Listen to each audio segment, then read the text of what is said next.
Bem, primeiro que tudo, Larissa, muito obrigada. É um prazer estar aqui contigo hoje e a todos que nos ouvem. É sem dúvida um tema que eu sou muito apaixonada. Portanto, quem sou eu e porque é que eu vim parar aqui? O meu nome é Rita Pissarra e eu fiquei mais famosa por me ter reformado aos 44 anos. O ano passado eu dei o chamado grito de Ipiranga, atingi o FIRE, o Financial Independence Retire Early, independência financeira, e fiz aquela tão esperada reforma antecipada que é, eu deixei de trabalhar. Na realidade, o que eu fiz foi comprar o meu tempo de volta. Quando nós entramos para a faculdade, desculpem, quando nós saímos da faculdade, nós vendemos o nosso tempo a uma empresa em troco de um salário e o que eu acabei por fazer o ano passado foi exatamente o processo inverso, foi dizer que já não queria esse salário e o que queria era o meu tempo de volta. O caminho que me fez chegar até aqui, eu acho que tudo começou ainda muito jovem, quando ainda estava no secundário. Eu decidi que queria ir para as áreas financeiras, queria ser financeira. Durante muito tempo estive em finanças puras, mais auditoria, e depois, quando eu percebi que, estando em auditoria, não tinha exatamente o equilíbrio necessário entre a minha vida pessoal e a minha vida profissional, eu decidi que era a altura de mudar e então decidi envergar por uma empresa mais tecnológica. Eu sempre fui apaixonada por inovação, sempre fui apaixonada por coisas novas, diferentes. Lembro-me quando o meu pai chegava a casa com um gadget novo, na altura ele chegou com um VHS, não é? Com um leitor de vídeos. Ai, eu não descansei enquanto não percebi como é que funcionava. Desde pequenina que tive muita curiosidade em perceber como é que todos estes coisas novas eletrónicas funcionavam e para que é que serviam e todos os botões, eu tinha que carregar em todos os botões para perceber o que é que cada um fazia e, portanto, quando eu decidi mudar de função, sem dúvida ir para uma empresa como a Microsoft, tecnologicamente avançada, na onda da tecnologia, a empresa de referência, para mim foi um grande salto e foi o juntar de duas paixões, o juntar da paixão pela tecnologia e a paixão pelos números, as ciências exatas, e portanto para mim foi um grande salto.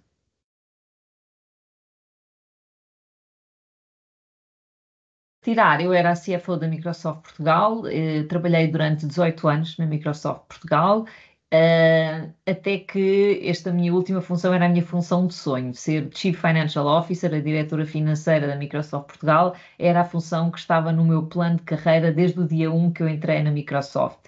Como é que era um dia? A ver se eu ainda me lembro, já passou um ano, estou a brincar. O dia normalmente começava por ligar o computador e a primeira coisa normalmente que eu fazia quando ligava o computador era sempre olhar para o Outlook, não na zona dos e-mails, mas na zona das reuniões. Eu gostei sempre de começar a olhar para as reuniões para perceber como é que o meu dia se parecia. Era um dia onde eu ia ter mais reuniões, onde eu ia ter que estar mais tempo numa sala, porque a Microsoft funciona em open space, portanto, se temos em reuniões, temos que ir para uma sala, ou se estiver a trabalhar em casa é diferente. E há muita flexibilidade no Microsoft para se trabalhar em casa, mas se fosse um dia que eu tivesse muitas reuniões e estivesse no escritório, portanto, eu já sabia que era um dia que eu ia passar muito tempo numa sala, era um dia que eu não ia ter muito tempo para fazer outro tipo de atividades e, portanto, tinha que me planear de acordo com o que o dia parecia. Se fosse um dia em que eu não tinha muitas reuniões, então podia ficar no open space, não precisava de reservar sala e começava desde logo a ler o meu e-mail, a perceber se havia alguma coisa importante, se havia algum e-mail urgente. Olhar também para a minha lista de to-dos e perceber se tinha deixado alguma coisa pendente do dia anterior que eu tivesse que pegar e continuar a resolver. Portanto, esse era o início do dia. Depois, a partir daí, eram um bocadinho os ciclos, não é? No início do mês, tínhamos o chamado forecast para o mês seguinte, não é? Tínhamos que perceber como é que eram as projeções de vendas, as projeções de gastos, como é que nós estávamos a pensar fechar aquele mês e aquele trimestre. Se fosse fecho do mês, aí sim era ver o que é que falta entrar, o que é que não falta entrar, que contratos, falar com os vendedores, falar com as equipas de vendas, perceber como é que estava tudo a andar, falar com a contabilidade, perceber como é que o registro das nossas despesas estavam a ocorrer, se tinha havido algum desvio, enfim, fazer um bocadinho de análises de fecho de mês, ter certeza que os impostos todos eram entregues. Que mais coisas nós fazíamos?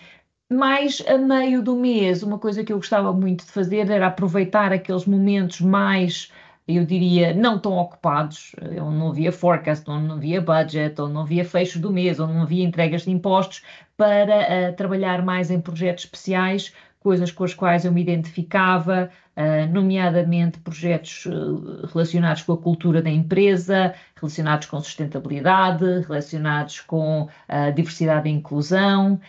Portanto, eram dias bastante diferentes, dependia muito de que época do ano em que nós estávamos, dependia que dia da semana era, mas eram sempre dias repletos de emoção, desafios, e também com muita cumplicidade com a equipa que estava ao meu lado.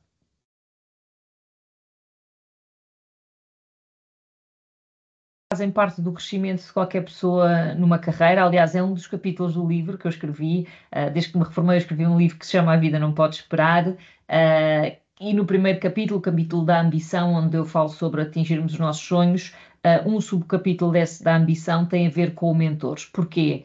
Porque cabe a nós definirmos o que é que nós queremos ser quando formos grandes, cabe a nós definirmos qual é a nossa ambição, o que é que queremos alcançar, mas depois também cabe a nós percebermos quem são as pessoas que nos podem ajudar a chegar lá, a desenvolver as competências necessárias para concretizarmos estes sonhos que nós tanto temos. E eu acho que os mentores são uma excelente adição à nossa equipa, não é? Aquelas pessoas que nós gostamos de ter no nosso campo, no nosso corner, como dizem no box, gostamos de ter connosco. Eu tive muitos mentores ao longo da minha carreira e fui também, e sou, e continuo a ser mentora de algumas pessoas.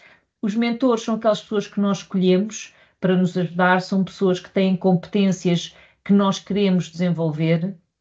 Normalmente podem ser pessoas mais séniores do que nós, mas às vezes também são pessoas com o mesmo nível de senioridade que nós. O que estas pessoas têm de diferentes é que têm uma competência e são excelentes a fazer algo que nós também queremos para nós. E, portanto, ao longo da minha carreira, eu fui identificando competências que queria desenvolver e fui identificando também pessoas que sabiam e que eram experts nessas coisas e que me poderiam, de alguma maneira, ajudar a também chegar a esse nível de excelência que eu almejava para um dia conseguir o meu trabalho de sonho. E, portanto, normalmente eu cheguei a ter dois mentors ao mesmo tempo, cada um a trabalhar comigo, a desenvolver coisas diferentes.